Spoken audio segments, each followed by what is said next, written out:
हिंदू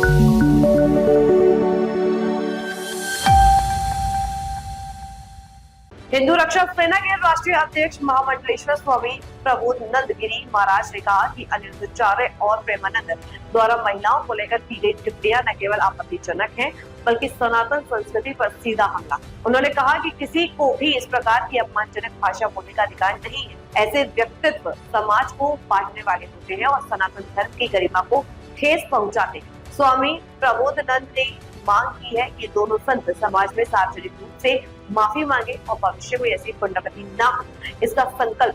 अनिरुद्धाचार्य प्रेमानंद जी ने जो महिलाओं को टारगेट किया है, ये वास्तव में सनातन पूरी संस्कृति पे हमला है और उनको हमला करने का किसी ने अधिकार नहीं दिया। और वो सारी महिलाओं को व्यभिचारी कहवे, तो ये बहुत गंदा उन्होंने कहा है और उनको समाज से क्षमा मांगनी चाहिए और हरिद्वार पे जाके इसके लिए प्रायश्चित करना चाहिए। प्रेमानंद जी महाराज को ये पीला वस्त्र पहनना छोड़ देना चाहिए अगर उनमें जरा सी नैतिकता है, क्योंकि प्रेमानंद जी महात्माओं के कपड़े पहन करके काल नेमी का काम कर रहे हैं। वह काल नेमी है इस कलयुग का, क्योंकि सनातन के कपड़े पहनकर सनातन पर ही हमला करता है जो आदमी, उससे बड़ा कोई काल नेमी नहीं हो सकता। और मैं तो ये भी कहूंगा, वो वास्तव में काल नेमी तब भी ठीक था, उसका एक उद्देश्य था रावण को खुश करने का, लेकिन इसे तो उससे भी आगे लग गया। पता नहीं इसको सनातन संस्कृति में हमला करके किस किस को खुश करना है, क्योंकि स्वयं तो आपको उनका हालचाल देखते होंगे तो स्वयं तो सूट बूट से रहते हैं, 25-25 हजार के जूते पहन करके सुबह 2 बजे कैमरों के भी शूटिंग कराते हैं। और ये महात्माओं का लक्षण है, महात्माओं का लक्षण है। अगर किसी से कोई गलती हो तो उसमें पर्दा डालता है। महात्माओं का ये लक्षण नहीं है कि सारे समाज को भ्रष्ट बतावे, सारे समाज को दूषित बतावे। उसमें संत का एक भी लक्षण नहीं है, प्राथमिक लक्षण भी नहीं है।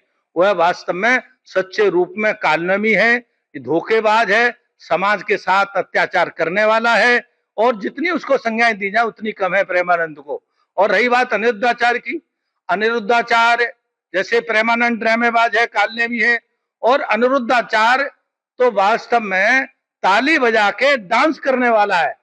ताली बजा के डांस करने के अलावा और कुछ नहीं है।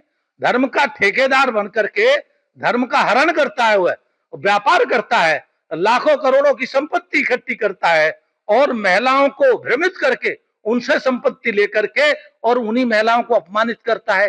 तो वास्तव में उसका भी ऐसा कुकृत्य है, समाज में क्षमा योग्य नहीं है।